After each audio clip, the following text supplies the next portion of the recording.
লন্ডনে চিকিৎসাধীন সাবেক প্রধানমন্ত্রী ও বিএনপি চেয়ারপারসন বেগম খালেদা জিয়া আগের চেয়ে অনেকটা ভালো আছেন বলে জানিয়েছেন দলটির স্থায়ী কমিটির সদস্য ও তার ব্যক্তিগত চিকিৎসক ডাক্তার AZM জাহিদ হোসেন।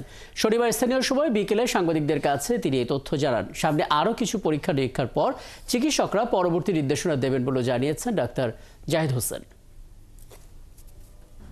অনেকটাই আগের চেয়ে বেশি বাংলাদেশে যে অবস্থায় ছিলেন তার চেয়ে বেশি অনেকটা সুস্থ আছেন এবং উৎফুল্ল আছেন, এ কথাটা সত্যি।